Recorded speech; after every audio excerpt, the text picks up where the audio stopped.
Jalan-jalan Melaka 2 hari 1 malam. Korang drive daripada Ipoh ke Melaka. Sudah 5 jam macam tu. Sumpah penat gila. So check in dulu dekat 1825 Gallery Hotel. Hotel ni sumpah cantik and vibe sebab besar. Lepas tu tengoklah view dia korang menghadap Sungai Melaka. Mampu nak jalan-jalan Venice lagi, kita jalan-jalan Melaka dululah. And this is the toilet. Siap ada bathtub and diorang siap bagi bath bomb lagi. Minum petang, kita orang singgah dekat Keria Antarabangsa. Curious lah, kenapa orang selalu hype kat tempat ni kan? And yes, suami I sangat obsessed. Dia makan 6 in single sitting. I rasa antara benda wajib yang korang kena try bila datang Melaka, pergi river cruise. Ni I naik pukul 7 petang macam tu. So view dia macam between siang and malam. Like look at the sky. Sumpah cantik gila. Lepas tu the whole trip diorang akan explain ni kat mana, tu kat mana. For dinner, kita orang pergi singgah dekat kedai sebelah El Arak yang kedai perfume tu, Dutch Harbour Cafe. Dia sebelah sungai. Boleh enjoy makan dengan view yang cantik. By the way, makanan dia sedap tau. Esoknya tu, I nak me time tinggal suami dengan anak I dekat hotel. Kita pergi kedai perfume. Yang tak tahu, El Arab ni diorang jual Dubai perfume tau. Perfume ni kualiti dia premium, harga tak mahal sangat. Lepas tu packaging and botol dia pun cantik. Banyak El Arab ni dia trusted outlet yang jual original Dubai perfume tau. Kedai perfume biasa, you boleh request nak bawa apa yang you nak. Ni antara perfume yang sangat-sangat famous. Sumpah best shopping perfume, you boleh bau dulu baru beli. Diorang ada jual juga variety of air freshener yang harga dia starting RM15. Puas survey, I decided to get this for me, and untuk husband I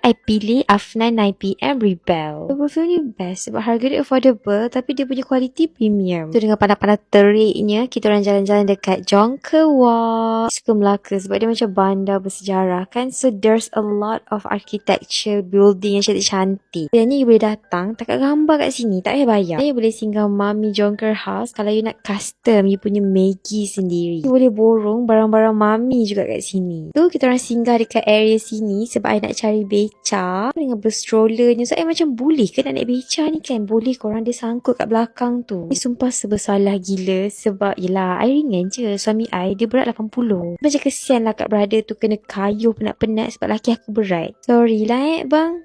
Dan istana ni kita orang just lalu je, tapi nanti kalau I datang lagi I akan singgah kat sini.